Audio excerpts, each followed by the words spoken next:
ஆயுத நிகழ்ச்சிக்கு அன்போடு வரவேற்கின்றோம் நேர்களே. பாரதிய ஜனதாவுக்கும் RSSக்குமான உறவு ரகசியமானது அல்ல. RSS உடைய அரசியல் அங்கமாகத்தான் பாரதிய ஜனதா பார்க்கப்படுகிறது. பாரத பிரதமர் நரேந்திர மோடி RSS இலிருந்து பாரதிய ஜனதாவுக்கு வந்து பாரத பிரதமராக வந்திருப்பவர்.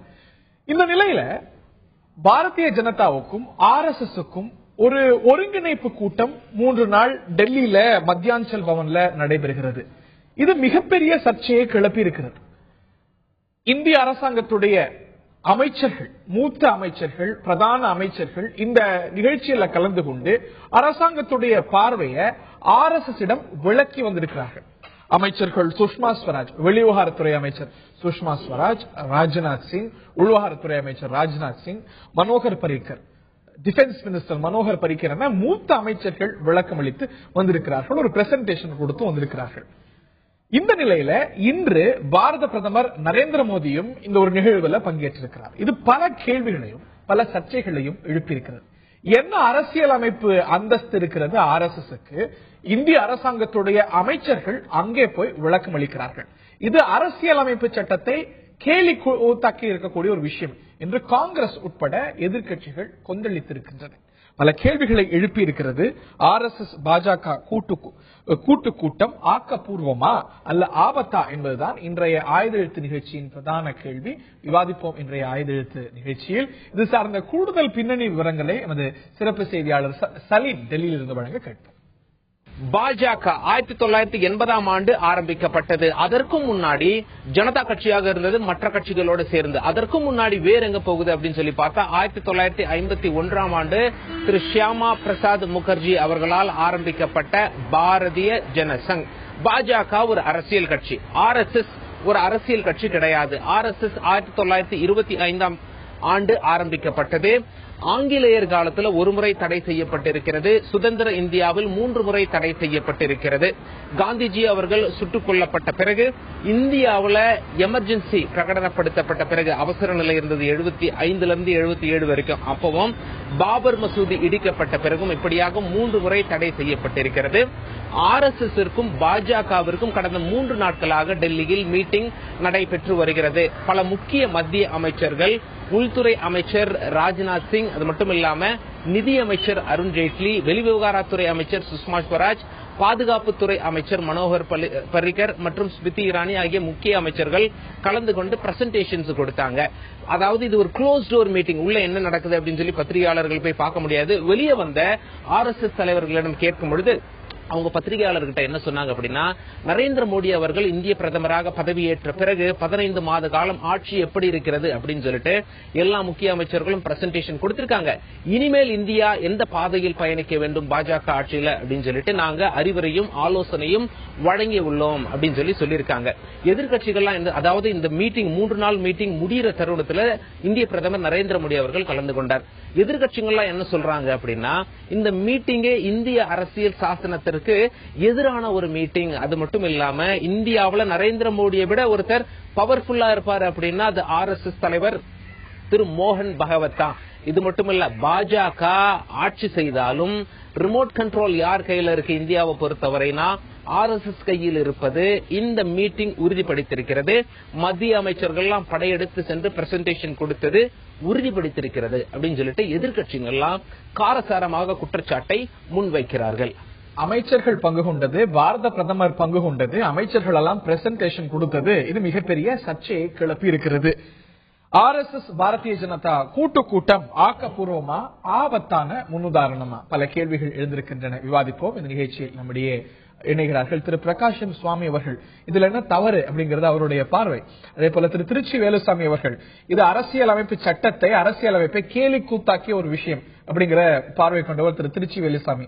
அதே பார்வையை ஷேர் பண்ணக்கூடிய திரு கனகராஜ் அவர்கள், மார்க்சிஸ்ட் கம்யூனிஸ்ட் கட்சியோட திரு கனகராஜ் அவர்கள் இணைகிறார்கள். அதே போல பாரதிய ஜனதாவுடைய திரு கல்யாணராமன் அவர்கள் இணைகிறார். அவருடைய பார்வை இந்த விவகாரத்தில் ஊரறிந்தது. நான் திரு கல்யாணராமன் அவர்கள்ட்ட தான் ஆரம்பிக்கணும்னு நினைக்கிறேன். திரு கல்யாணராமன், எந்த விதமான அரசியல் அமைப்பு அந்தஸ்தும் இல்லாத ஒரு அமைப்பு RSS. இந்த நாட்டுடைய அமைச்சர்கள் அவர்கள் இலாக்கா சார்ந்த விஷயங்களை பிரசன்டேஷனா கொடுக்கறாங்க. பாரத பிரதமரும் பங்கு கொள்கிறார். இவர்கள் எல்லாம் நியாயமா பாராளுமன்றத்துக்கு விளக்க கடமைப்பட்டவர்கள் பாரத பிரதமர். பாராளுமன்றத்துல முதல் நாள் நுழையும் பொழுது அதை தொட்டு கும்பிட்டு தான் உள்ள போனாரு. இந்த பாராளுமன்றத்துக்கு எதிர்கட்சிகள் எவ்வளவு விவகாரங்கள்ல பிரதமர் விளக்கம் அளிக்கணும், இந்த அமைச்சர்கள் இது சார்ந்த விளக்கம் அளிக்கணும்னு கேட்ட பொழுது, குறிப்பா பிரதமர் விளக்கணும் அளிக்கணும்னு கேட்ட பொழுது இது போன்ற பிரசன்டேஷன் கொடுக்கப்பட்டதா? இந்த சேம் ஸ்விஃப்ட்னஸ் பல கேள்விகள் எழுந்திருக்கின்றன. உங்களுடைய முதற்கட்ட பார்வை. அது இந்த ஒரு தலைப்புல இந்த விவாதத்தை எடுத்தது மிக மிக ஒரு அருமையான ஒரு விஷயமா நான் நினைக்கிறேன்.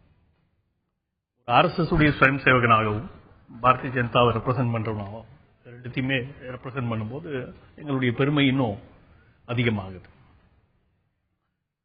முதல்ல இதை பார்ப்போம். RSS உடைய இது போன்ற வருடாந்திர சந்திப்பு என்பது மிக இயல்பாக விஜயதசமிக்கு முன்பாக ஒவ்வொரு வருடமும் நடக்கக்கூடிய ஒரு விஷயம். இதை புரிஞ்சுக்கணும். இதுல இது ஏதோ பிஜேபி RSS ரெண்டும் சேர்ந்து நடத்துற மீட்டிங் அப்படின்னு நினைக்க வேண்டாம். விவித கஷேத்திரம் என்று சொல்லப்படுகிற சங்க பரிவார் என்று பொதுவாக பேசப்படுகின்ற அனைத்து அமைப்புகளும் 17-18 அமைப்புகள் ஒன்னா சேர்ந்து அதனுடைய அகில பாரத பொறுப்பாளர்கள் அனைவரும் சேர்ந்து சந்திக்கிற ஒரு கூட்டம் இது. அதுல அரசின் நடவடிக்கைகள் எப்படி இருக்கு, பாலிசி டைரக்ஷன்ஸ் எப்படி இருக்கு, இது போன்ற விஷயங்கள் அலசி ஆராயப்படுது. பாரதிய ஜனதா RSS சேர்ந்து ஒரு சந்திப்பு நடத்துவது அப்படிங்கிறது எந்த ஒரு வியப்புக்குரிய விஷயம் இல்ல. அது உங்களுடைய உரிமை, ரெண்டு அமைப்புகளுக்குமான உரிமை, யாரும் அதை கேட்க முடியாது. ஆனா இதுல எது பிரச்சனைக்குள்ளாக இருக்குது அப்படின்னா, அமைச்சர்கள் அங்க போய் அவங்க இலாக்கா சார்ந்து ஒரு பிரசன்டேஷன் கொடுப்பது அப்படிங்கிறது அந்த ஒரு அமைப்புக்கு இது போன்ற பிரசன்டேஷன் கொடுக்க கடமைப்பட்டவர்களா அவர்கள் அப்படிங்கிற கேள்வி இருக்கு. they are responsible to the parliament of this country, people of this country. ரொம்ப நகைப்பிற்குரிய ஒரு இந்த அப்சர்வேஷன்ஸ் இருக்கு இல்லையா, ரொம்ப நகைப்பிற்குரிய ஒரு விஷயமா இருக்கு.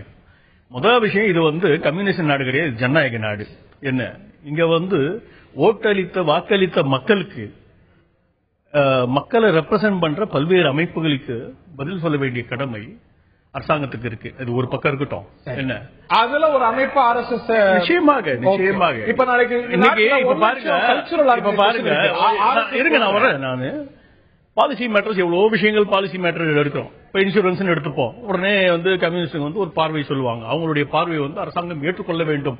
அவங்களுக்கு இந்த என்ன சொல்றது, டவேரால 9 MP சேர்த்து கூட கூட்டிட்டு போயிடலாம், அவ்வளவுதான் அவங்களுடைய சைஸ். ஆனா அவங்க டெல்லி கம்யூனிஸ்ட் எம்பிக்களை கூட்டு போறதுக்கு டவேரா போதும், டெல்லியில ஒரு ஆட்டோ போதும் நினைக்கிறேன் உங்களுடைய எம்பிக்களை, உங்களுடைய எம்எல்ஏ நீங்க சொல்ல வர்றீங்க, அது ஓகே.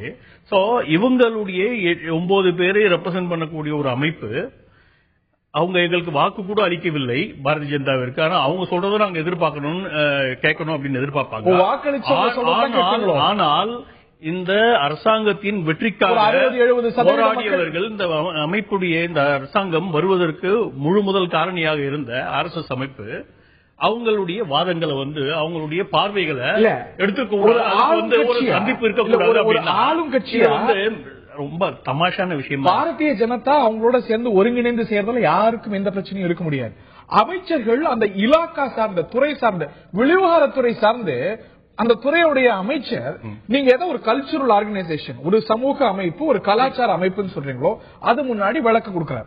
1008 கலாச்சார நீங்க விளக்கம்னு சொல்றீங்க, லட்சக்கணக்கான அமைப்புகள் இருக்கு. விளக்கம் கொடுத்தா தப்பு இல்ல. விளக்கம்ன்ற வார்த்தையை நீங்க உபயோகப்படுத்துறீங்க. அந்த இலாக்கால என்ன நடந்துட்டு இருக்கு, நாங்க என்ன பண்ணிட்டு இருக்கோம், பாலிசி டைரக்ஷன்ஸ் எந்த மாதிரி டைரக்ஷன்ல போயிட்டு இருக்கு. 1 லட்சம் கலாச்சார அமைப்பு இருக்கு. இருக்கட்டுமே, அங்கெல்லாம் போய் சொல்லுவாங்க அவங்க, அப்ப பாக்கலாம், கூப்பிடும் போது பார்க்கலாம். இப்பயே அதை பத்தி ஜம்ப் பண்ணணும். நாளைக்கு ஒரு இஸ்லாமிக் கல்ச்சரல் ஒரு அமைப்பு கூப்பிடுது, இதே போல பிரசன்டேஷன் சுஷ்மா செஞ்சு கூப்பிட சொல்லுங்க, அப்புறம் பார்க்கலாமே. இப்போது அவர்கள் அழைக்கப்பட்டிருக்கிறார்கள், கூப்பிடுறாங்க. பாராளுமன்றத்தில் இது பற்றி பிரதமர் விளக்கணும்னு எல்லாரும் அழைக்கிறாங்க. எதை பற்றி? சுஷ்மா ஸ்வராஜ் விவகாரம், மேலும் பல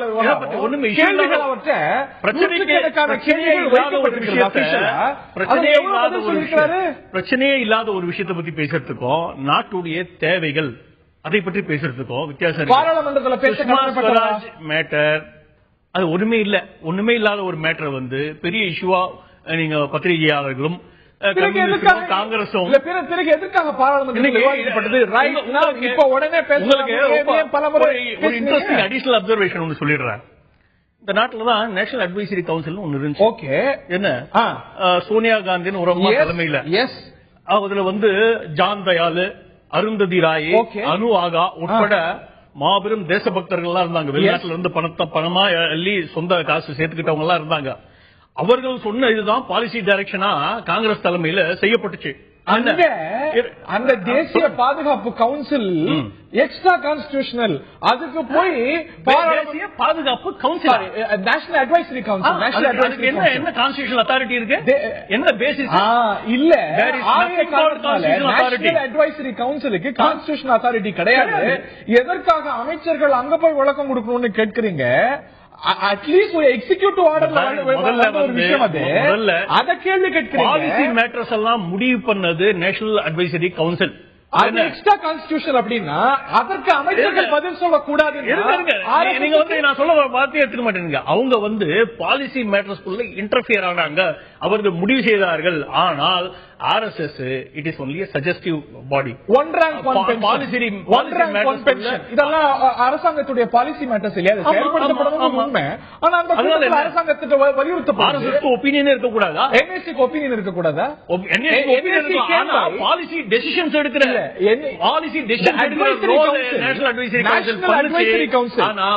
ஸ்ரீமதி சோனியா காந்தி தலைமையிலான நேஷனல் அட்வைசரி கவுன்சில் அரசாங்கத்துடைய ஒரு மெக்கானிசமாக ஒரு எக்ஸிகியூட்டிவ் ஆர்டர்ல வந்த ஒரு விஷயம். RSS அப்படிங்கிறது ஒரு தனிப்பட்ட கலாச்சார அமைப்பு. ஆர்டருக்கு கான்ஸ்டிடியூஷன் சாங்க்டிட்டி இருக்கா என்றதான் கேள்வி.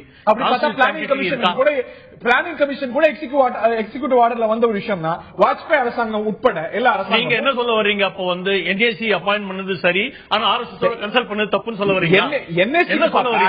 ஒரு எக்ஸிகியூட்டிவ் ஒரு அந்தஸ்து இருந்தது. எக்ஸிகியூட்டிவ் அந்தஸ்து எக்ஸிகியூட்டிவ் ஆர்டர்ல வந்து ஒரு என்ன வெளிநாட்டுல இருந்து பணத்தை வாங்கி ஒரு கலாச்சார அமைச்சு ஒரு அட்வைசரி பாடி, அந்த பாடி சொல்றத இந்த அரசாங்கம் கேட்கணும் அப்படின்றது எக்ஸிகியூட்டிவ் ஆக்ட்ல கொண்டு வருது. ஆனா இந்த நாட்டுக்காக ஒவ்வொரு நிமிஷமும் கனல் தெரிக்கும் நாட்டு போட்டு இருக்கும் ஒரு அமைப்பு, அவங்க எந்த ஒப்பீனியன் சொல்லக்கூடாது. இது என்ன அபத்தமான சொல்லக்கூடாது, RSS சொல்லலாம் அப்படி சொல்ல. RSS சஜஸ்டிவா இருக்கு, ஆலோசனை வழங்குது. ஆனா NSC பாலிசி டிசிஷன்ஸ் எடுக்குது, முடிவு எடுத்துகிறது. ரெண்டுத்துக்கும் பெரிய வித்தியாசம் உண்டு. முடிவெடுப்பது வேறு, ஆலோசனை வழங்குவது என்பது வேறு. உங்களுடைய முதற்கட்ட கருத்தை நான் எடுத்துக்கிறேன். நான் திருச்சி வேலுசாமி அவர்கிட்ட கேட்க விரும்புறேன்.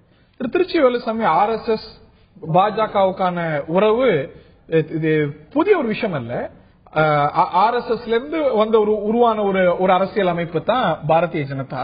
இந்த நிலையில அவங்க ரெண்டு பேருக்கும் இடையான ஒரு கோஆர்டினேஷன் கூட்டம் அப்படிங்கிறது எந்த வகையில அரசியல் அமைப்பு சட்டத்தை மீறின ஒரு விஷயமா இருக்க முடியும்?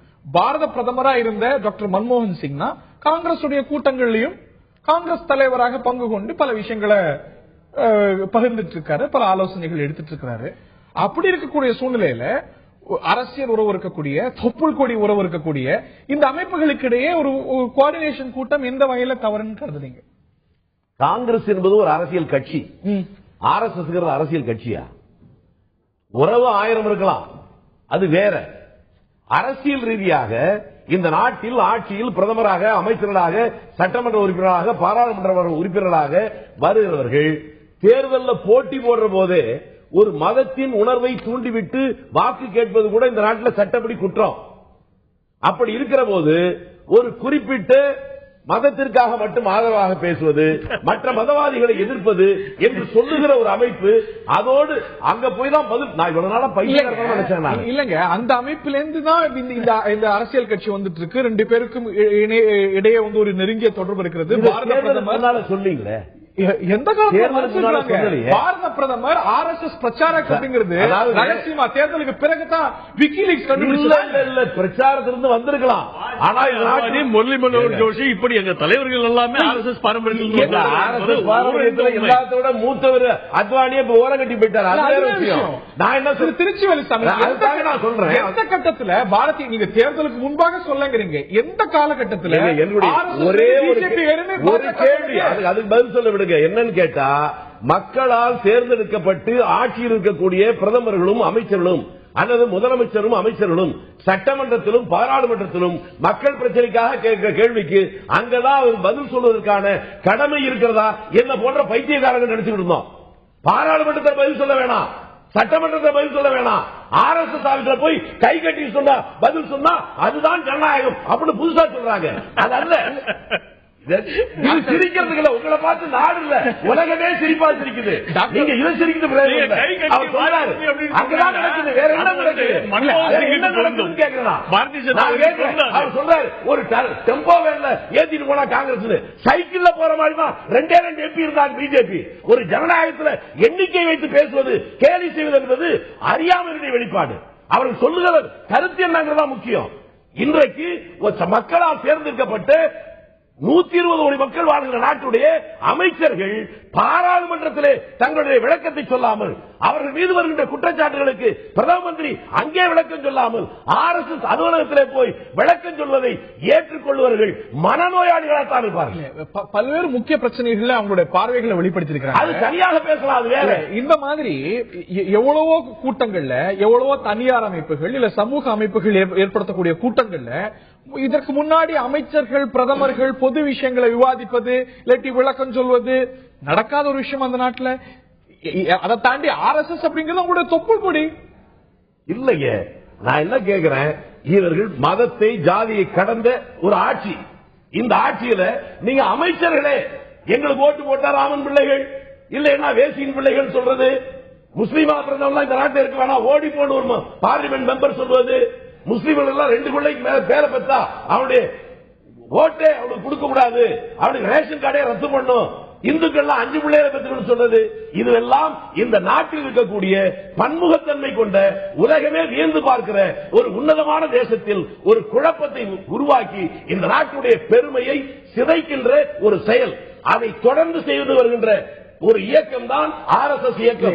அங்க போய் பதில் சொல்வதுதான் நாங்க. அந்த இயக்கத்துல தான் பிஜேபி வருது, அந்த இயக்கத்துல தான் பாரத பிரதமர். அதெல்லாம் தெரிஞ்சு இது வெளிப்படையா ஆகி அதற்கு பிறகு தானே வாக்களிச்சு அவங்களுக்கு சொல்லுவாங்க, எதிர்க்கிறா ஒண்ணு சொல்லுவாங்க.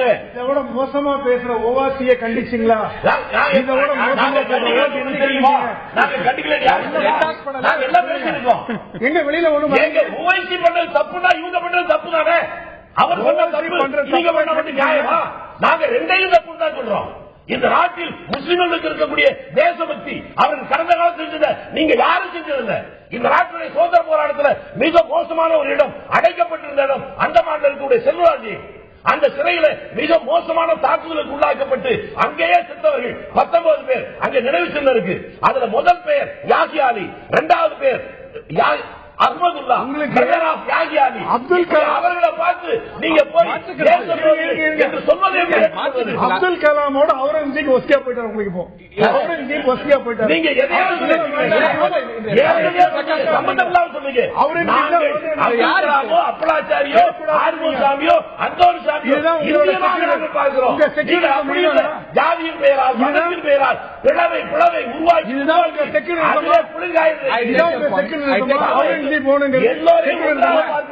அப்துல் கலாம் முக்கியம் இல்லையா? அப்துல் கலாம் முக்கியம் இல்லைன்னு சொன்ன அவங்களை எழுத்து பேசுங்க. அவங்க வீட்டுல போய் நீங்க விருந்து சாப்பிடுறீங்க.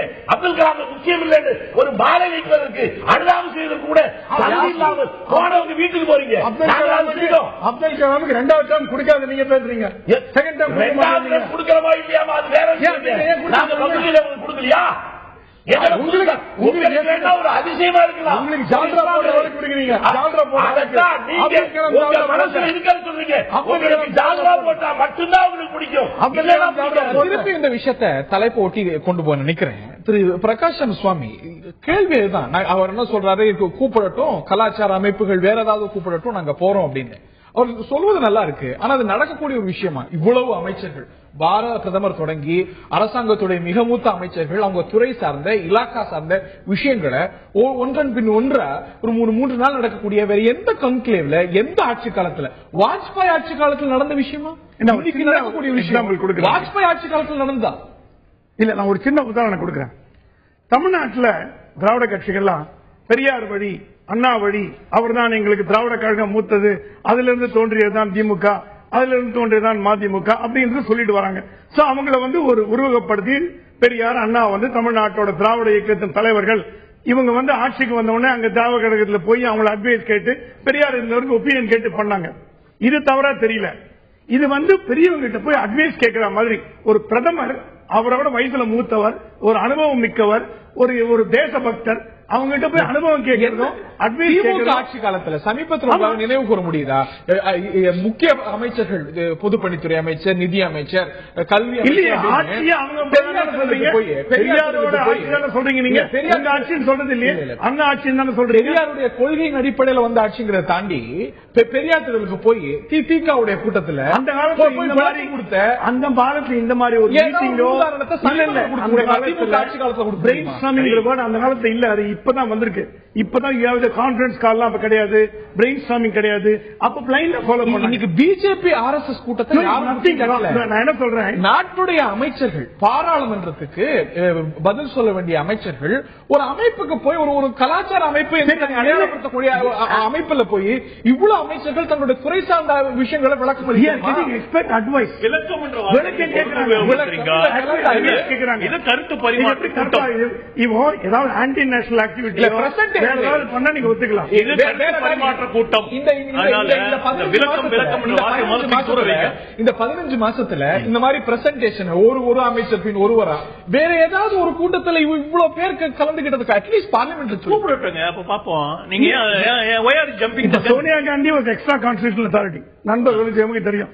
எல்லா மினிஸ்டரும் அங்க போய் கட்சியினுடைய தலைவருங்க ஆர்எஸ்எஸ் கட்சி. உங்களுக்கு இன்னொன்று சொல்றேன், முதல்ல துவக்கத்துல சொன்னாரு ஆரம்பிச்சாரு முதல்ல காங்கிரஸ் ஆட்சியில அமைச்சர் இருந்தவர். அதனால காங்கிரஸ் தேசிய அரசாங்கம் ஆலோசனை கூட்டத்தை அதனுடைய சேர்மன்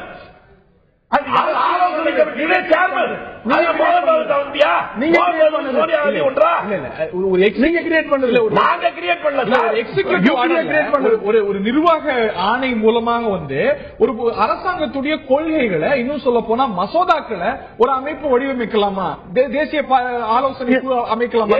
கூட்டணி ஆட்சிங்க, கூட்டணி ஆட்சிக்காக ஆலோசனைக்கு தனி குழி போடுறாங்க. அதனுடைய சேர்மன் சோனியா காந்தி. அதுக்கு கான்ஸ்டிடியூஷனல் அந்தஸ்து கிடையாது. நீங்க ஒரு எக்ஸிகியூட்டிவ் ஆர்டர்ல கொண்டு வந்து மசோதாவை நிறைவேற்ற வேண்டிய, மசோதாவை உருவாக்க வேண்டிய இடம் பாராளுமன்றம். அமைச்சர்கள் மட்டுமல்ல, கட்சி தலைவர்கள் தான் மசோதாக்களை வடிவமைக்க வேண்டிய இடம் பாராளுமன்றத்தில். எதை கேட்டாலும் பதில் பேசாத பிரதம மந்திரி பொதுக்கூட்டத்தில் பேசுவதும் ஆர்எஸ்எஸ் கூட்டத்தில் போய் விளக்கம் சொல்வதும் எந்த வகையில ஜனநாயகம்? நான் திரு கனகராஜ் அவர்களுடைய முதற்கட்ட கருத்தை கேட்க இருக்கிறேன். திரு கனகராஜ், இன்னைக்கு உங்களோட கூட்டணியில் இருக்கக்கூடிய மனிதநேய மக்கள் கட்சி தமிழ்நாடு முஸ்லிம் முன்னேற்ற கழகத்துடைய ஒரு அரசியல் அங்கம். ஒருவேளை மனிதநேய மக்கள் கட்சி ஆட்சி அமைக்குமானால் it is very natural Tamil Nadu Muslim Munnetra கழகத்தோட அவங்க ஒரு தொடர்புல இருப்பாங்க, கோஆர்டினேஷன்ல இருப்பாங்கன்னு. அப்ப குத்தம் சொல்ல போறீங்களா? அதை தாண்டி சிஐடியுக்கு ஒரு செயலாளர் இருக்காரு, நிர்வாகிகள் இருக்காங்க, ஒரு ஆபீஸ் பேரஸ் இருக்காங்க. ஆனா கம்யூனிஸ்ட் பார்ட்டியோட தான் அஃபிலியேட்டட். ஐஎன்டியூசி காங்கிரஸ் தொழிற்சங்கம், அவங்க காங்கிரஸோட தான் அஃபிலியேட்டட்.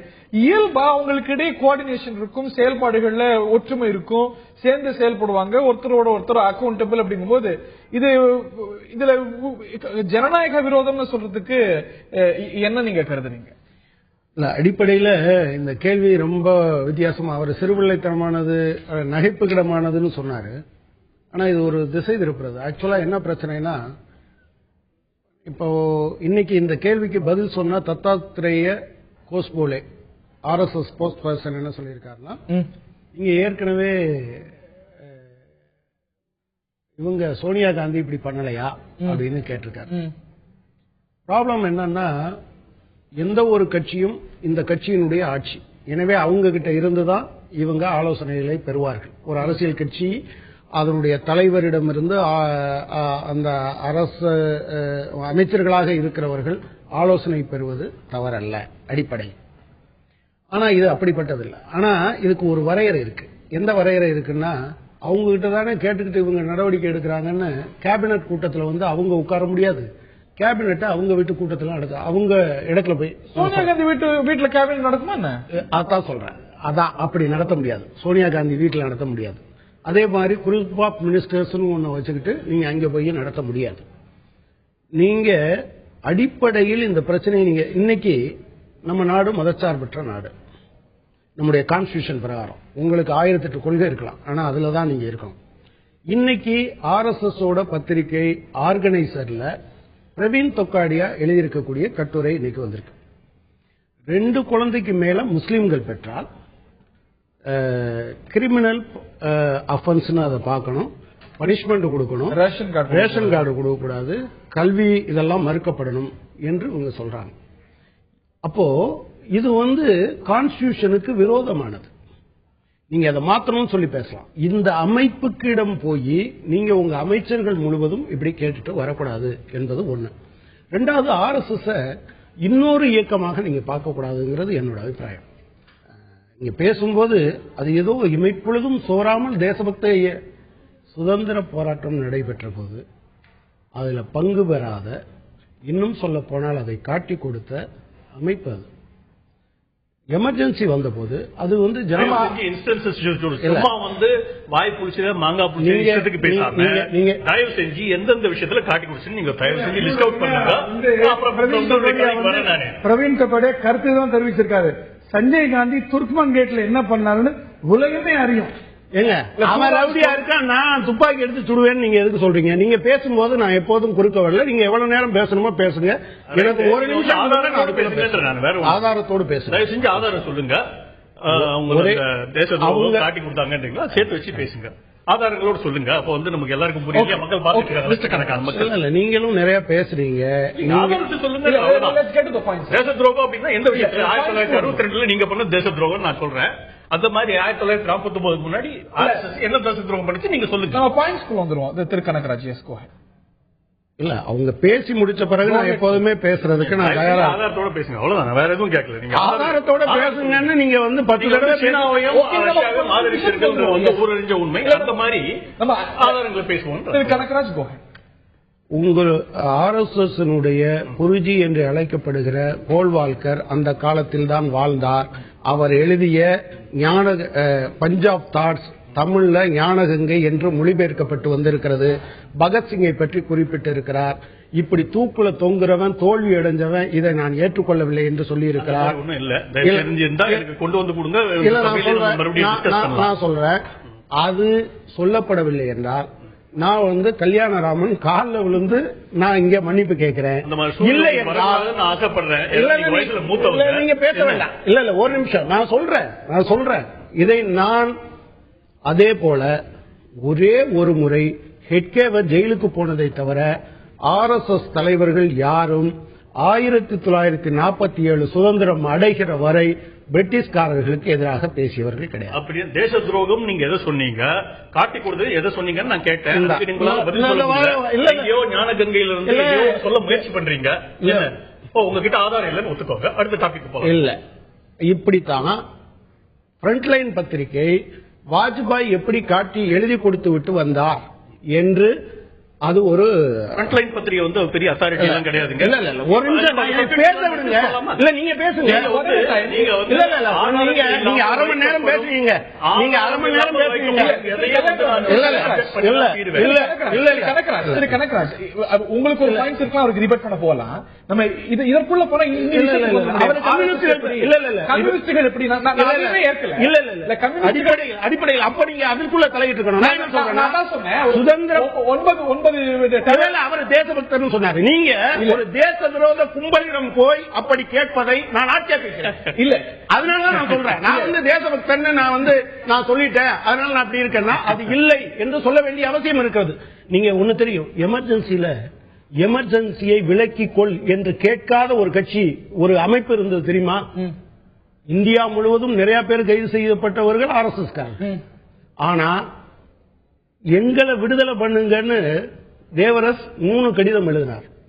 அவர்களுடைய எந்த கடிதம் நம்ம அதற்குள்ள போனா இப்ப உங்களுடைய அதனாலதான் உங்களுடைய சக கம்யூனிஸ்ட் கட்சியான இந்திய கம்யூனிஸ்ட் கட்சி எமர்ஜென்சில என்ன நிலைப்பாடு எடுத்தது அப்படின்னா அது எங்கெங்க போயிட்டு இருக்கும். Let's stick on to this debate. இல்ல நான் இதுக்குள்ளதான் நிக்கிறேன். இல்ல, அப்ப அவர் சொன்னதுனால சொல்றேன், இது கம்யூனிஸ்ட் சொன்னாங்க. ஒரு விஷயம் என்னன்னு சொன்னா, நீங்க இவங்க தான் எனக்கு இப்ப இவர் சொன்னாரு. நீங்களே சொன்னீங்க அவங்க ரெண்டு பேரும் வெவ்வேறு அங்கம் என்னால பார்க்க முடியல அப்படின்றீங்க. RSS பிஜேபியும் அப்படி அவங்களும் வெவ்வேறா, நாங்க வேற அவங்க வேற, எங்களுக்கு வேற அவங்களுக்கு வேற அப்படின்னு எந்த காலத்திலையும் அடையாளப்படுத்தி கொண்டது கிடையாது. அப்படி இருக்கக்கூடிய சூழ்நிலையில அவங்க ரெண்டு பேருக்கும் கோஆர்டினேஷன் நடப்பது. இன்னைக்கு பாரதிய ஜனதாவுடைய பாரத பிரதமர் நாட்டுடைய பிரதமர் மட்டும் இல்ல, பாரதிய ஜனதாவுடைய தலைவர்கள் மிக முக்கியமானவரும் கூட.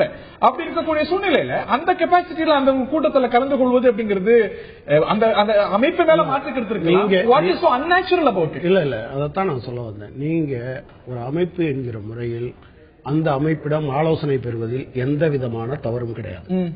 ஆனா உங்க என்டையர் கேபினெட் போய் உட்கார்ந்து அது நாங்க இதுவரை என்ன செஞ்சோம்னு சொல்றது, நீங்க ரகசிய காப்பு பிரமாணம் ஒண்ணு செய்றீங்க. என்னுடைய கணவனோ மனைவியோ ஒருத்தர் இருந்து இந்த இடத்துல ரகசியங்கள் மீறப்பட்டிருக்கு நம்ம எந்த முடிவுக்கு போறோம்? ஒரு கட்சிக்குள்ள 1000 இன் கேமரா மீட்டிங் நடக்கும், வெளியில வராத பல விஷயங்கள் நடக்கும்.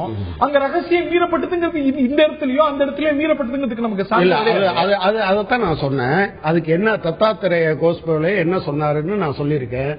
அவங்க நீங்க இதை மட்டும் கேள்வி கேட்கறீங்க.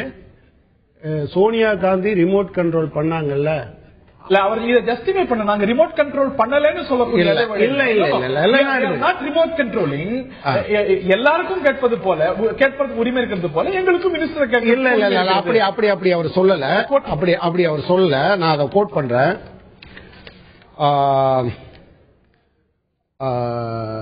The right wing are remote controlling the NDA government. RSS ideologue Tattatreya Hospole said the Congress, which has run the government through remote control, has no moral right to question us. இல்ல காங்கிரஸுக்கு இது பற்றி பேசுறதுக்கு தார்மீக உரிமை இல்லைன்னு சொல்றதை தவிர நாங்க ரிமோட் கண்ட்ரோல் பண்ணலங்கிறதா என்னுடைய புரிதல்.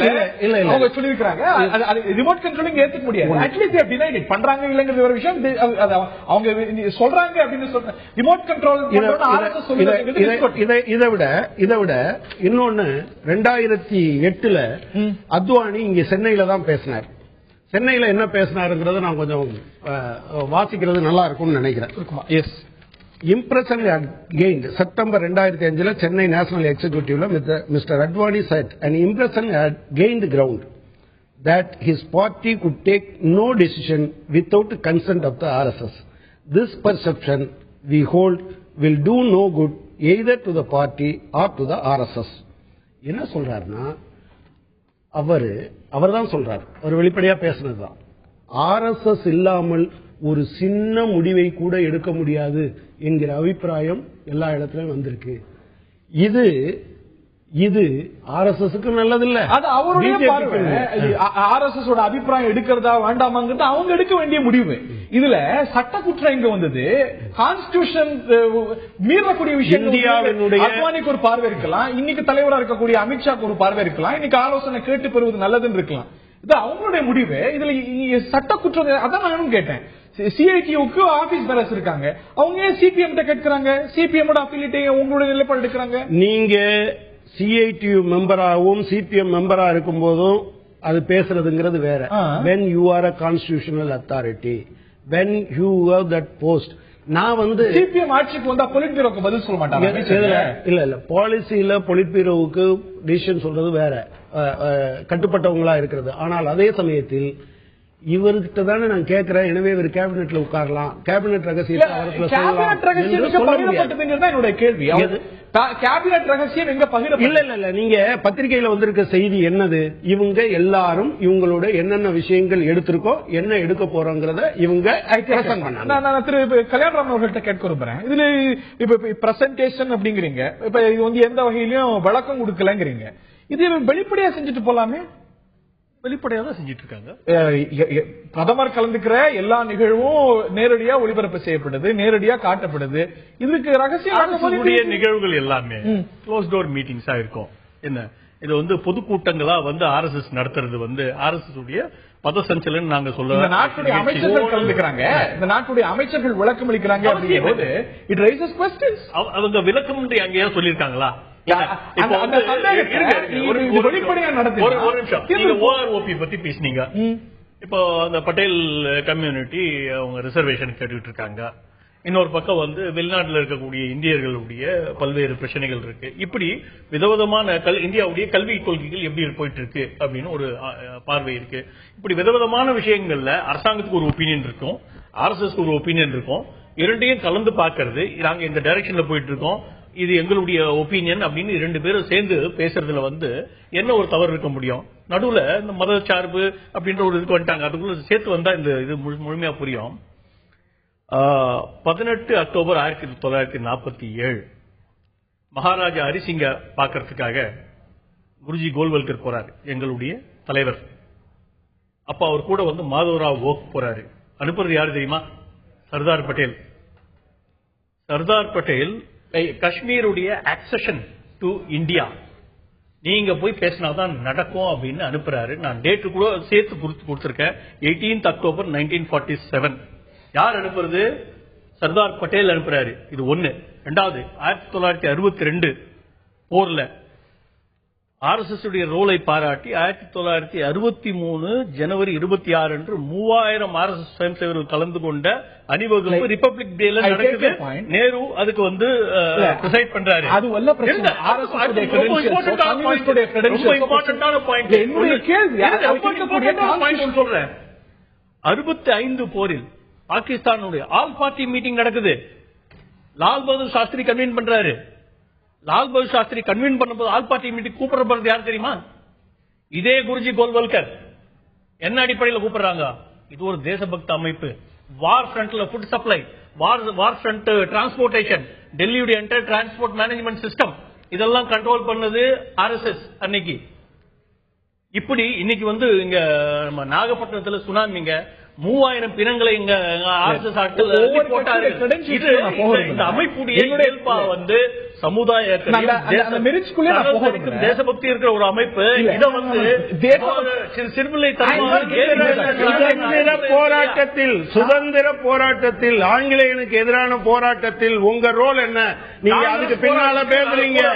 நீங்க இல்ல, நான் சொல்றேன் புரியாதுங்க. நீங்க எங்க எடுத்துக்காங்க, நீங்க எடுத்துக்காங்க. நீங்க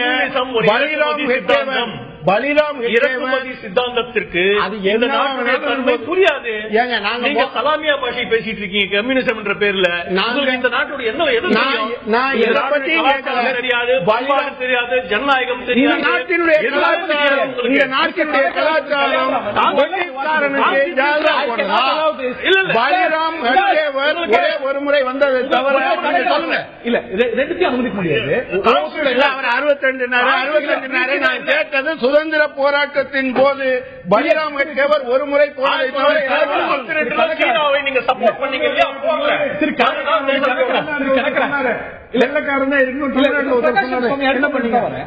அவர்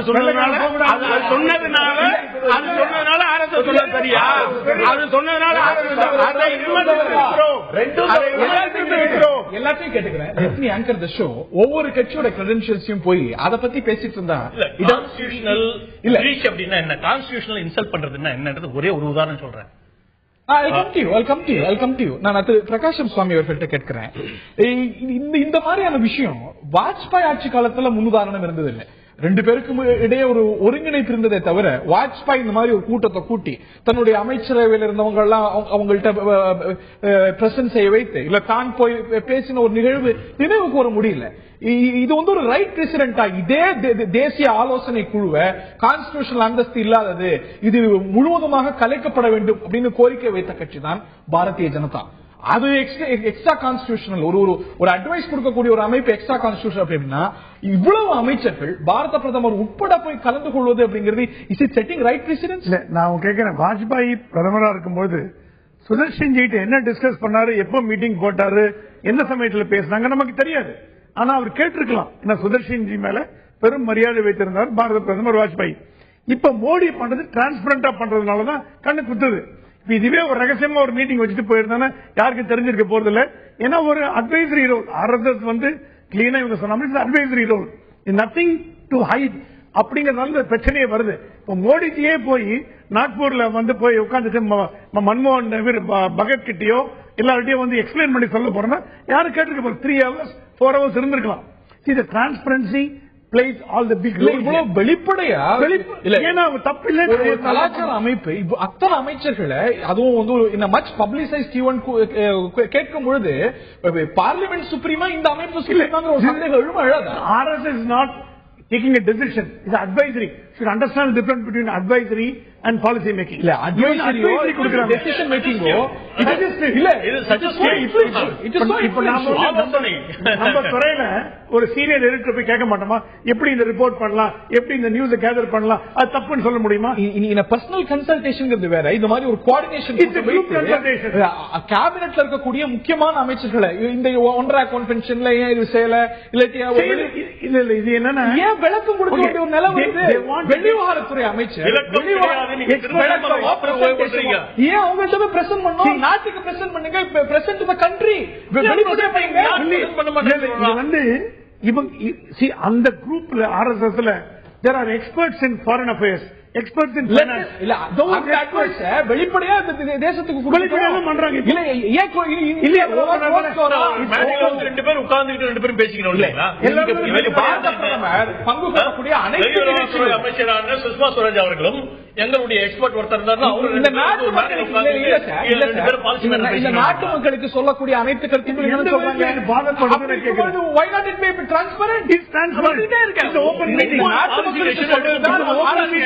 பண்ணப்படுது அப்படின்னா ஒவ்வொரு விஷயம் பெறப்படுது.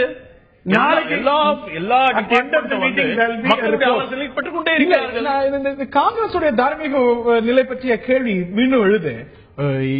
புல்லாக் சாட்டர்ஜி பிரதமர் விவகாரத்துறையில பிஎம்ஓல அதிகாரியா இருந்தவர்.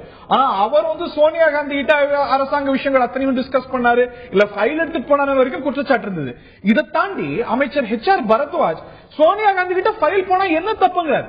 சோனியா காந்திக்கு எந்த கான்ஸ்டிடியூஷனல் அத்தாரிட்டியும் கிடையாது. She was not the prime minister. எந்த கான்ஸ்டிடியூஷனல் அத்தாரிட்டியும் இல்லாத ராகுல் காந்தி தான் கான்ஸ்டிடியூஷனல் அத்தாரிட்டியான பிரைம் மினிஸ்டர் தலைமையில் எடுத்த ஒரு கேபினட் டிசிஷன்ல ஒரு ஆர்டினன்ஸ் கிழிச்சு போடுங்கிறார். பிறகு கிழிச்சு போடுறாங்க. சோ இவ்வளவு முன்னுதாரணங்களை ஏற்படுத்தினவங்க நீங்க. ஏங்க அரசியலில் நேரடியாக ஈடுபட்டு ஆளுங்கட்சியுடைய தலைவராக இருக்கக்கூடிய பாராளுமன்றத்திலே உறுப்பினராக இருக்கக்கூடிய ஒருவர்கிட்ட கன்சல்ட் பண்றதற்கும் அரசியல் சம்பந்தமே இல்லாத, இன்னும் சொல்ல போனா ஒரு மதவாத அமைப்பை சேர்ந்தவரிடம் ஆலோசனை பாராளுமன்ற உறுப்பினர் யார்கிட்டயும் அரசாங்கத்துடைய ஃபைல்ஸ் போய் ஆட்சியாளர்கள் அமைச்சர்கள் காமிக்க முடியாது. அது சொல்லப்பட்டது அவ்வளவுதாங்க. ஆலோசனை தான் கேட்டார் சொன்னார் அமைச்சர் பரத்வாஜ் சொன்னார். இப்பவும் பரத்வாஜ் இல்ல, நானும் சேர்ந்துதான் சொல்றேன்.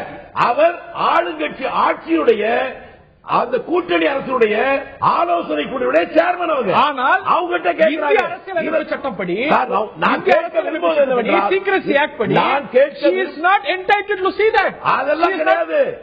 நீங்க நினைக்க எந்த சட்டத்துல ஒரு சட்டம் கிடையாது சார். அரசியலமைப்பு சட்டத்துல எந்த சரத்துல எந்த பிரிவுல ஒரு ஆளும் கட்சியுடைய தலைவருக்கு பிரதமரோ அமைச்சர்களோ ஃபைல்ஸ காட்டலாம் இருக்கு. காட்டலாம், காட்டுவோம் அப்படின்னு சொன்னாரு. சொல்வது அவருடைய உரிமையா இருக்கலாம். ஆனா அவரிடம் ஆலோசனை பெறுவதற்கும் RSS காரங்க வீட்டுல போய் உட்கார்ந்து ஆலோசனை பெறுவதற்கும் ஒன்றல்ல, ரெண்டு ஒன்று ஆலோசனை பெறலாம். பிரதமர் வந்து RSS பாஜகவுடைய தொப்புள் குடி எல்லாருக்கும் தெரிஞ்ச விஷயம். உங்களுக்கு என்ன தெரியாது நான் சொல்றேன், இவங்களுக்கு சேர்த்தே சொல்றேன். பிஜேபி என்கின்ற ஒரு அமைப்பு, அந்த கட்சி பகிரங்கமாக அறிவித்த போது அதை அறிவித்தவர் வந்து நம்ம அத்வானி தான். அந்த அத்வானி அறிவிக்கிற போது வாஜ்பாய் முரளி மனோகர் ஜோஷி உட்கார்ந்து இருந்தாங்க. அவர் அறிவித்த நேரத்தில் பத்திரிகையாளர் கேட்கிறாங்க RSS கூட தொடர்பான. அப்ப அவர் சொல்வது, இந்த கட்சி புதிய சித்தாந்தம், புதிய கொள்கைகள், புதிய பார்வையோடு துவக்கப்படுகிறது. இதற்கு காந்தியன் சோசியலிசம் தான் இதனுடைய கொள்கை சொல்லிட்டு தான் உண்மை. அந்த கட்சி ஏன் பாரதிய ஜனதா உருவாக்குது அப்படிங்கிறது உங்களுக்கு நல்லா தெரியும். அதான் அறிவிச்ச சொல்றாங்க. RSS உடைய டூயல் மெம்பர்ஷிப் பற்றி ஒரு சர்ச்சை ஜனதால எழும்பொழுதுதான் அந்த ஒரு RSS ஓட தொடர்பை விலக்கிக் கொள்ள விருப்பம் இல்லாமல் தான் முடியாது என்று அறிவித்த போது அவருடைய கொள்கைகள் இதுதான், சம்பந்தம் இல்லை என்று சொன்னாங்க. ஜனதாவுடைய தலைவர்கள் நான் என்ன கேட்கிறேன், ஒரு நாட்டுடைய ஒருமைப்பாட்டுக்கு ஊர்வலைக்கிற அளவுக்கு மதத்தின் பெயரால் மக்களை மோத விடுகின்ற ஒரு அமைப்போடு ஒரு நாட்டுடைய பிரதம மந்திரியும் அமைச்சர்களும் போய் உட்கார்ந்து பேசுவது நாட்டுடைய ஒருமைப்பாட்டை காப்பதா? இல்ல சார், எப்படி அது நடக்கும்? அந்த அமைப்பிலிருந்து வந்தவர்கள், அந்த அமைப்பை சார்ந்தவர்கள் அப்படின்னு தெரிஞ்சுதானே சார் மக்கள் ஓட்டு போட்டிருக்காங்க. அந்த அமைப்பு அப்ப சொல்லலையே, அப்ப சொல்லலையே, அப்ப சொல்லல. எப்ப மறைச்சாங்க? பாராளுமன்ற தேர்தல் நடக்கிற போது RSS உடைய ஆலோசனையோடு தான் நாங்கள் ஆட்சி நடத்துவோம் சொன்னாங்களா? இல்ல சொல்லலையே. திருச்சி வேலுசாமி எந்த காலத்திலையும் இதுவரைக்கும் பாரதிய ஜனதா RSS ஓடு தன்னை வேறுபடுத்திக் கொண்டது கிடையாது. அந்த பாரதிய ஜனதா கட்சி என்று அறிவித்த போது எங்களுக்கும் அவர்களுக்கு சம்பந்தம் நடைமுறையா இல்ல கான்ஸ்டிடியூஷன் பாரதிய ஜனதாவுடைய அரசியல் கான்ஸ்டிடியூஷன்லயே அவங்களுடைய அமைப்பு செயலாளரா அமைப்பு பொதுச் செயலாளரா RSS நியமிக்கப்படுற ஒருவர் தான். கட்சி துவங்குகிற போது என்ன சொன்னார்கள் உங்களுக்கு தெரியலன்னா தெரியல சொல்லுங்க, இல்லைன்னா அது மறுக்காதீங்க. கட்சி தொடங்கினது அதாவது ஜனதால இருந்து கட்சி தொடங்கினதே RSS எங்களுடைய தொடர்பை துண்டிக்க முடியாது அப்படிங்கிற பிரகடனப்படுத்தி தான் நம்பர் 1. இன்னொன்னு கட்சி தொடங்கினதுல இருந்து இன்னி வரைக்கும் நீங்க ஒன்றை வந்து புரிஞ்சுக்காம பேசுறீங்க. அவர்கள் டியூயல் மெம்பர்ஷிப் சொல்லி கட்சியை விட்டு மற்றவர்கள் வெளியே போனாங்க. இவங்க பிஜேபி ஆரம்பித்ததுக்கு அது காரணம் அல்ல. அவர்கள் போனதற்கு பின்னால் இவர்கள் பாரதிய ஜனதா பதிவு எனக்கு அது ஏற்று தெரியும். நீங்க தெரியாத எனக்கு தான் தெரியாதுங்க. நான் தெரிஞ்சு பேசுறேன். வருகிற போது ஜனாதிபதி வீட்டுல உட்கார்ந்து பேசுற போது என்ன சொன்னார்கள் எனக்கு தெரியும், உங்களுக்கு தெரியாது.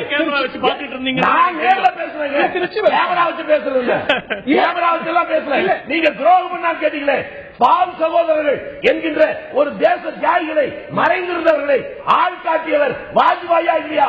ஆந்திரா கோர்ட்ல சொன்னாரா இல்லையா?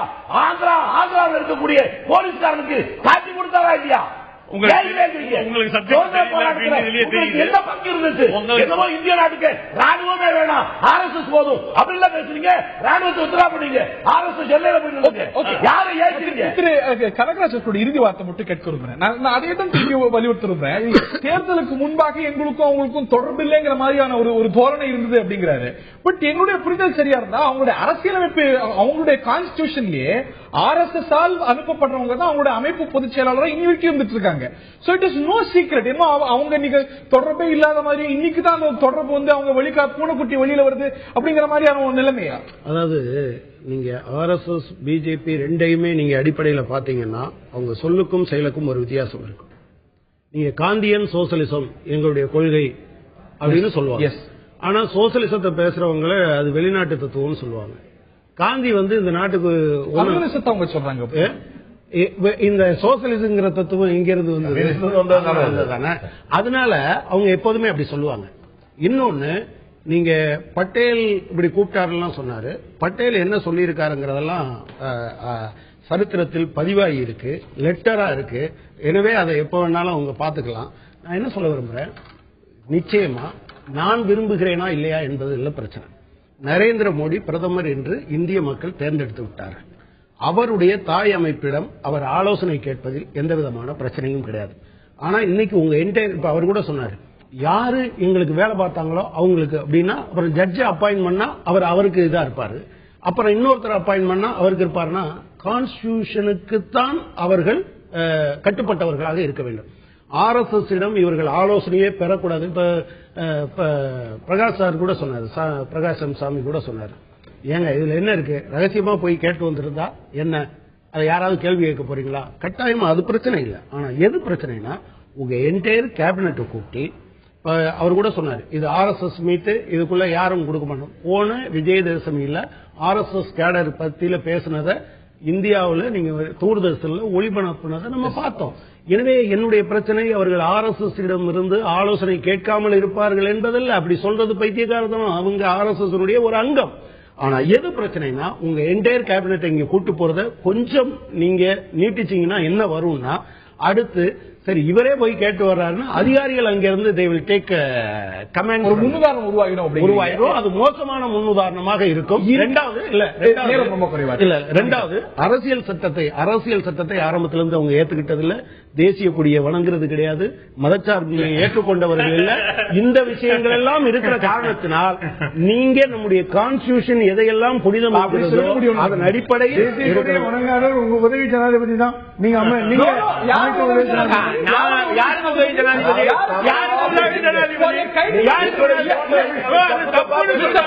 சுவாமி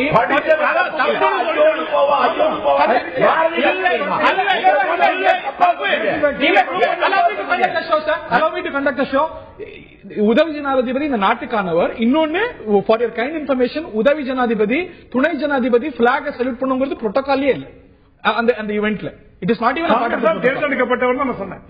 தேர்ந்தெடுக்கப்பட்டவர் காங்கிரஸால தேர்ந்தெடுக்கப்பட்டாலும் கூட பிரணாப் முகர்ஜி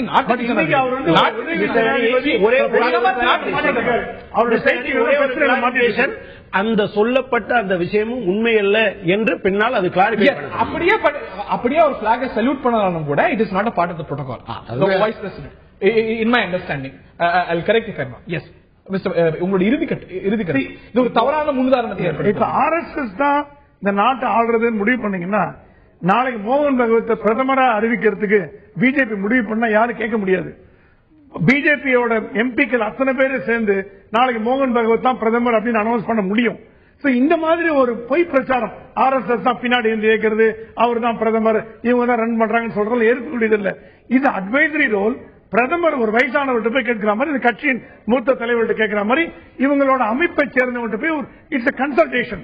இவங்க என்ன நடந்தது நமக்கு தெரியாது, எவ்வளவு பிரசன்ட் பண்ணாங்க, எந்த அளவுக்கு அபிஷியல் சீக்ரெசி ஆக்ட் மீறப்பட்டது, இதெல்லாம் நம்ம இதெல்லாம் ஏசியங்கள் ஆனா தெரியாது நமக்கு என்ன பேசிருக்காங்க. பாலிசிட்டியன்ஸ் பேசினாங்களா இல்ல வருங்காலத்தில் என்ன நம்ம நாட்டுக்கு பண்ணணும் அப்படிங்கிற பேசிருக்காங்களா?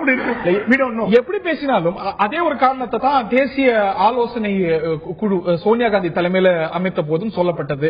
நாட்டுக்கு ஒரு ஆலோசனை வழங்குறதுக்காக சிவில் சொசைட்டியை சேர்ந்த பலர் எல்லாம் சேர்ந்து அமைக்கிறோம். அன்னைக்கும் சர்ச்சையை ஏற்படுத்தியது. இன்று அமைச்சர் பெருமக்கள் பாரத பிரதமர் உட்பட அந்த நிகழ்ச்சியில் கலந்து கொண்டது, அவர்கள் பிரசன்ட் செய்திருப்பது மிகப்பெரிய சர்ச்சையை ஏற்படுத்தியிருக்கிறது. Totally running off time mister Kalyanaraman. ரொம்ப சுருக்கமா இறுதிவாதம், ரொம்ப சுருக்கமா. சோம்நாத் சாட்டர்ஜி ஸ்பீக்கர் ஆன பிறகு அவரை எதிர்த்து வாக்களிக்க வேண்டும் என்று நிர்பந்தப்படுத்துறாங்க இல்லையா பொலிட் பீரோ, அதுதான் அரசியல் சாசன மீறல். அவங்களோட உரிமை. ஸ்பீக்கருக்கு எதிராக எனி பார்ட்டி அப்படின்ற சூழ்நிலையில அவர் கடைசியில போற அளவுக்கு ஸ்பீக்கருக்கு எதிராக நம்பிக்கையில்லா தீர்மானத்தை பாராளுமன்றத்தில் கொண்டு வரதுக்கான உரிமை யாரும் வேற விஷயம். அவரை பொலிட் பீரோ நிர்பந்திச்சது இல்லையா, அது சட்டவிரோதம் அல்ல. ரிசைன் பண்ணுங்க நிர்பந்திச்சு இல்லையா, அது அவங்களுடைய கட்சி உரிமை. இல்ல இல்ல அது அதுதான் அரசியல் சாசன நிர்பந்தம் உருவாக்குறது. இல்ல ஒரே ஒரு அம்சத்தை சொல்லிடுறேன், ஒரே ஒரு அம்சத்தை சொல்லிடுறேன். இல்ல இல்ல பொதுவா ஒரு மூவ்மெண்ட் ஆரம்பிச்சா அந்த மூவ்மெண்ட் ஒரு கட்சியை ஆஃப் ஷூட்டா உருவாக்கும். அந்த மூவ்மெண்ட் இறந்து போயிடும். இதுதான் திராவிடங்களுக்கு பொருந்தும், காங்கிரஸுக்கு பொருந்தும், கம்யூனிஸ்டுகளுக்கு பொருந்தும். ஆனா ஆர்எஸ்எஸ் பொறுத்தவரை ஒரு மூவ்மெண்ட் லைவ் வயர் மூவ்மெண்டா இந்த நிமிஷம் வரை இருக்கு. அது ஆரோக்கியமான ஆலோசனைகளை வழங்கி கொண்டிருக்கிறது. அதான் நிதர்சனமான உண்மை.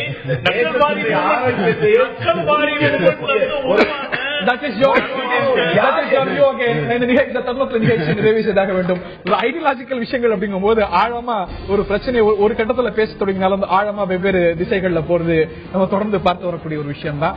ஆர்எஸ்எஸ் கூட்டத்தில் ஆர்எஸ்எஸ் பாரதிய ஜனதாவுடைய ஒருங்கிணைப்பு கூட்டத்தில் அமைச்சர்கள் கலந்து கொண்டது சர்ச்சையை ஏற்படுத்தி இருக்கிறது.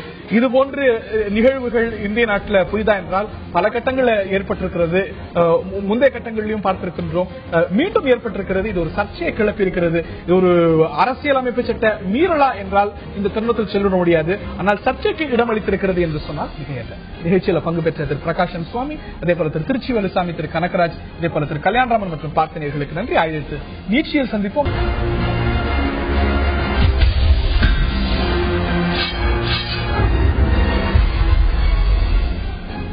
ஆயுதெழுத்து நீட்சிக்கு அன்போடு வரவேற்கின்றோம். சில வாரங்களுக்கு முன்பாக தமிழகத்தில் மிகப்பெரிய பிரச்சனையாக அரசியல் கட்சிகள், அநேகமாக ஆளும் கட்சி நீங்களாக அனைத்து எதிர்கட்சிகளும் கையில் எடுத்து தெருவில் போராடிய ஒரு விஷயம் மது விலக்கு.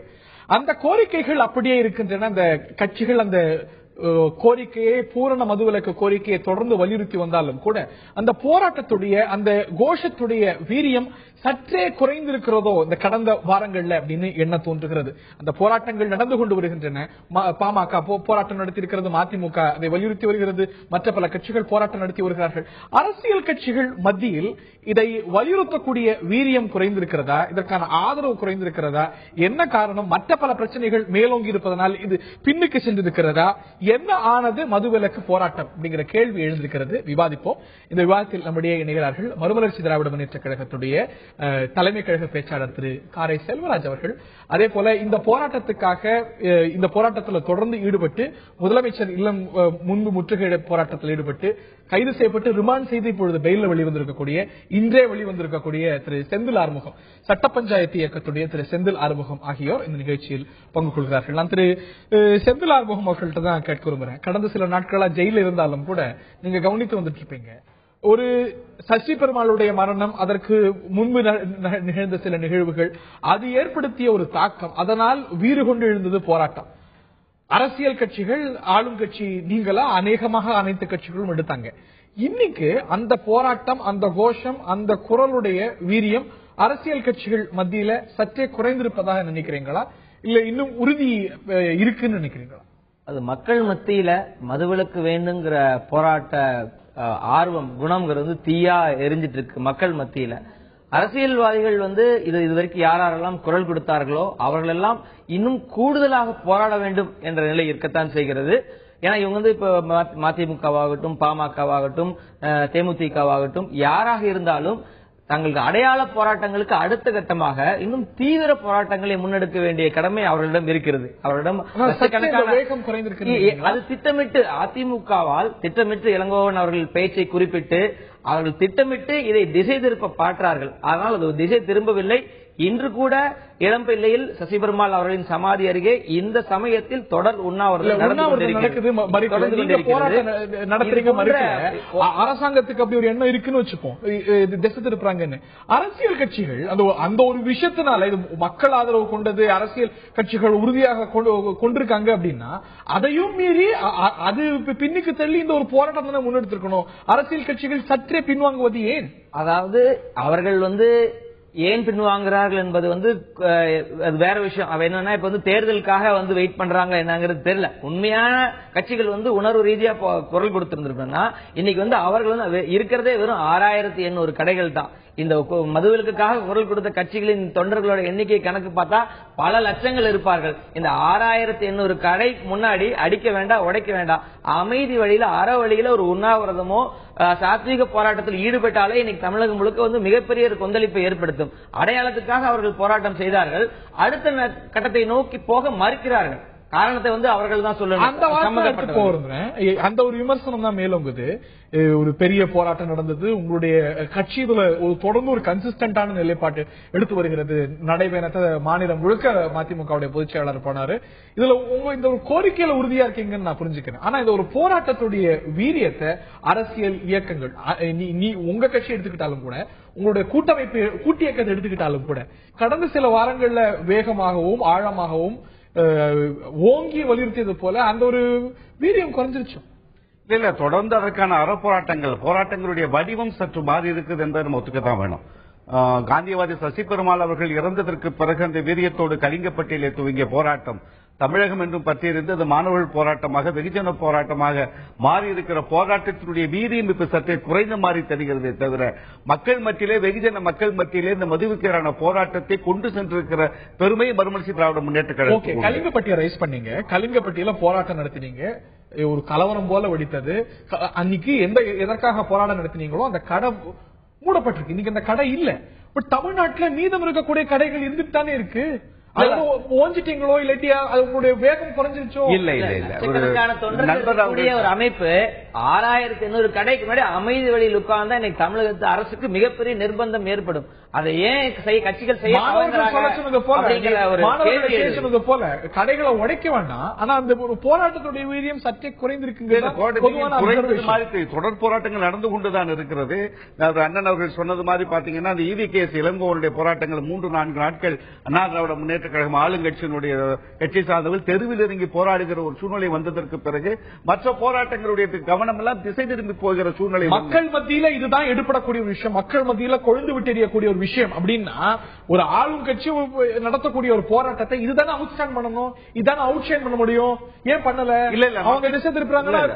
ஜெனரலா மக்கள் வந்து என்ன நினைப்பாங்கன்னு கேட்டீங்கன்னா, சாதாரணமா ஒரு கடை அடைப்பு நடத்துகிற பொழுதே ஒரு 50% மக்கள் ஏற்றுக்கொள்கிறார்கள். 50% மக்கள் எதுக்கு கடை அடைக்க கேட்கக்கூடிய சூழலை மக்கள் மத்தியில் மனநிலை இருக்கு.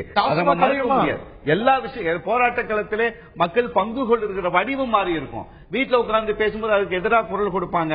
ரோட்டுக்கு வந்து போராடக்கூடியவர்கள் எப்பொழுதும் போராடக்கூடியவர்கள் வந்து போராடி கொண்டுதான். இன்னைக்கு பாட்டாளி மக்கள் கட்சி வள்ளியூர்ல போராட்டம் நடத்துது, திருச்சி பக்கத்துல போராட்டம் நடத்துது. ஆனா உங்களுடைய கவனம் சற்றே குறைந்திருக்கிறதோ? இந்த இல்ல தொடர்ந்து இப்ப 26ஆம் தேதி சென்னையில 12 அம்ச கோரிக்கைகளை வலியுறுத்தி ஒரு அறப்போராட்டங்களாக இது ஒண்ணும் இல்ல இயக்கங்கள் சேர்ந்து போராடுகிற பொழுது ஒரு கோரிக்கை இல்லாமல் எல்லா கோரிக்கைகளும் அடங்கிய ஒரு போராட்டமாக பாட்டாளி மக்கள் கட்சி எங்களோட பல கோரிக்கைகள் இது ஒண்ணுன்னு சொல்லிச்சு. நீங்க உங்களோட கூட்டு இயக்கத்தை உருவாக்கும் பொழுது இது எங்களோட பிரதான கொள்கை அப்படின்னு பிரதானம். அந்த 12 கோரிக்கைகளை வலியுறுத்தி பேசுகிற பொழுது 12 கொடுக்க வேண்டிய முக்கியத்துவத்தை கொடுத்து தான் பேசுறோம்.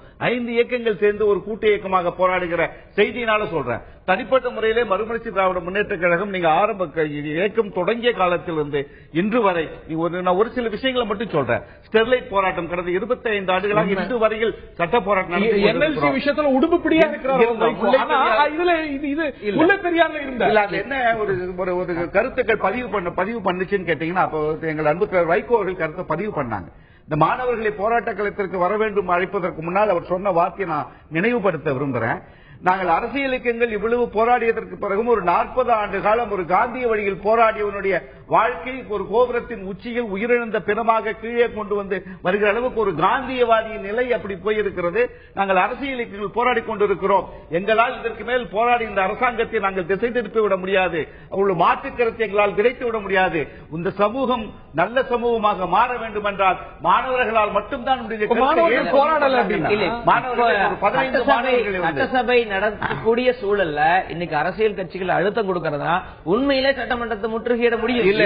இன்னைக்கு வந்து ஒரு ஆயிரக்கணக்கான தொண்டர்கள் போய் நின்று சட்டசபையில் இது குறித்து விவாதிக்க 110 விதியின் கீழே வந்து இன்னைக்கு வந்து செப்டம்பர் 25ஆம் தேதி தான் மதுவிலக்கு வரைக்கும் பல்வேறு துறைகளுக்கு வந்து முன்கூட்டியே வந்து 110 விதியின் கீழ் பல்வேறு திட்டங்களை அறிவிக்கக்கூடிய ஜெயலலிதா அவர்கள் வந்து இப்ப வந்து பெண்களுக்கு வந்து முழு உடல் பரிசோதனை திட்டம் அறிவிக்கிறாங்க. குடியார கணவர்களால் தினந்தோறும் அடி உதவி வாங்கிக் கொண்டிருக்கக்கூடிய பெண்களுக்கு வந்து இந்த முழு உடல் திட்டம் வந்து எந்த பிரயோஜனம் கிடையாது.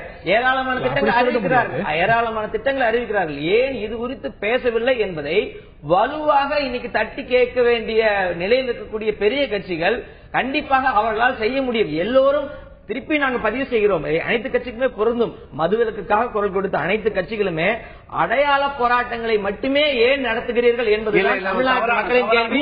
தொடர் போராட்டங்களை கட்ட பஞ்சாயத்து சிறிய அமைப்பு இந்த அமைப்பு 14 நாட்களாக தொடர்ந்து உண்ணாவிரதம் இருந்து கொண்டிருக்கிறது. நீங்களே கூடங்க நீங்களே தொடர்ச்சியாக முன்னாடியெல்லாம் வந்து சசி பெருமாளுடைய மரணத்துக்கு பிறகு தானே வேகமா முன்னெடுக்கிறீங்க. 2014ஆம் ஆண்டு 2016 மதுவிலக்கு ஆண்டுன்னு சொல்லிட்டு அனைத்து மண்டலங்களிலும் போய் கூட்டம் நடத்தி ஒவ்வொரு நாளுக்கும்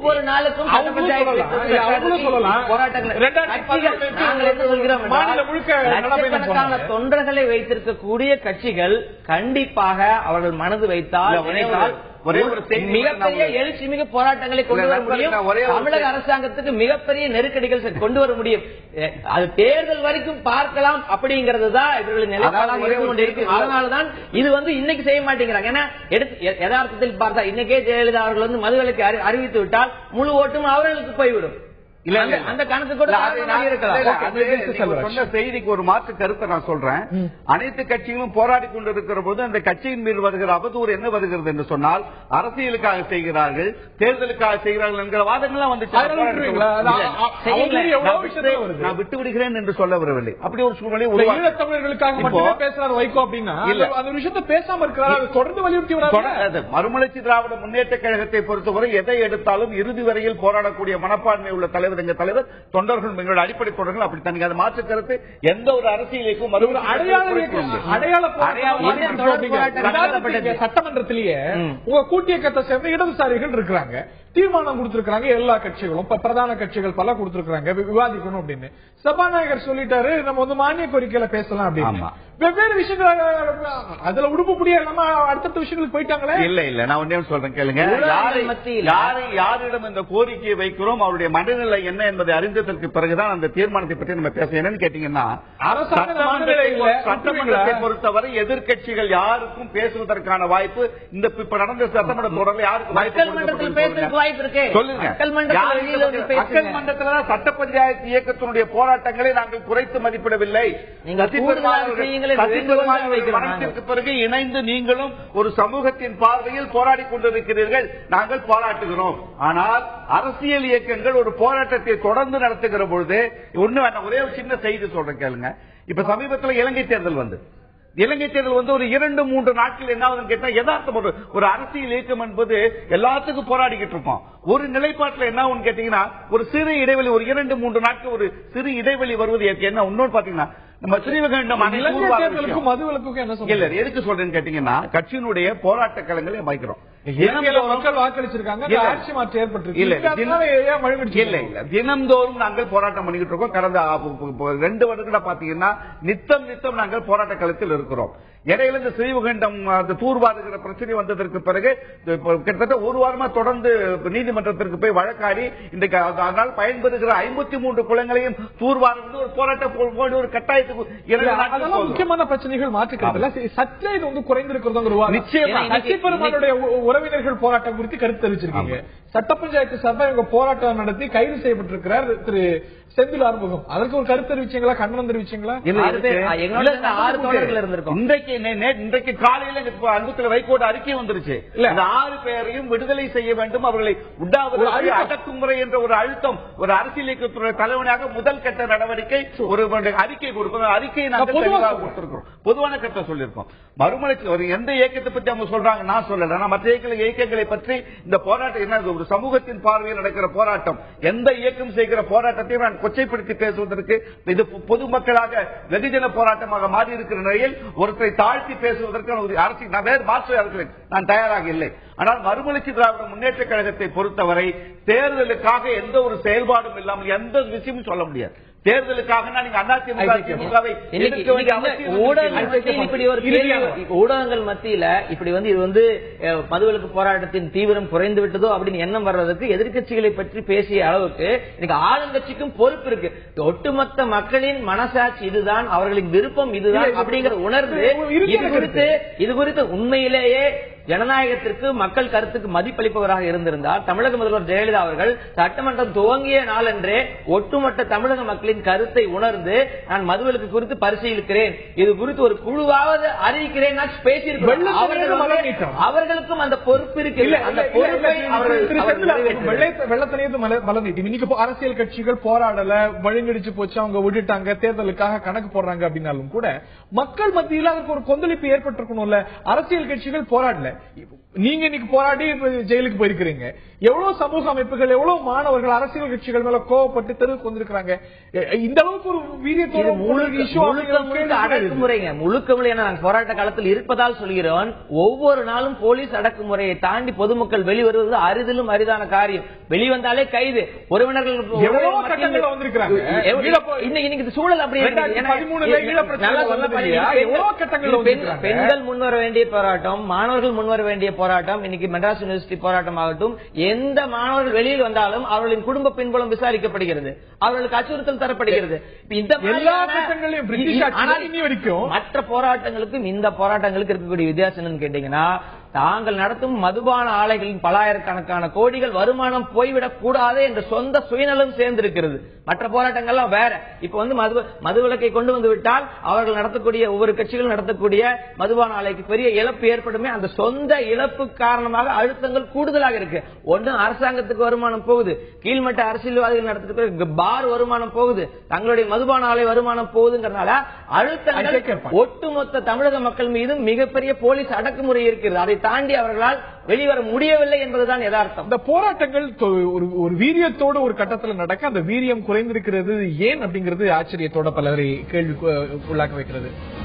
மறுமலர்ச்சி திராவிட முன்னேற்ற கழகமோ பாமகவோ இல்ல இந்த திமுகவோ இந்த கோரிக்கையை வலியுறுத்தக்கூடிய கட்சிகள் அந்த கோரிக்கையை கைவிட்டுடல, இது சார்ந்த ஒரு கோரிக்கைகளை வலியுறுத்தி வராங்க, சட்டமன்றத்தில் தீர்மானம் கொடுத்திருக்காங்க அப்படின்னாலும் கூட இந்த ஒரு போராட்டம் கடந்த வாரங்கள்ல இருந்த அந்த ஒரு மொமெண்டம் இப்பொழுது குறைந்திருக்கிறதோ இது ஒரு அப்சர்வேஷன் எழுகிறது. இதனால இங்க ஒரு விவாதம் எழுந்திருந்தது. இந்த நிகழ்ச்சியில பங்கு பெற்ற திரு செல்வராஜ் அவர்களுக்கும் திரு செந்தில் ஆறுமுகம் அவர்களுக்கும் பார்த்தினர்களுக்கும் நன்றி. ஆயுத எழுத்து நிகழ்ச்சியில் மீண்டும் ஒருமுறை சந்திப்போம்.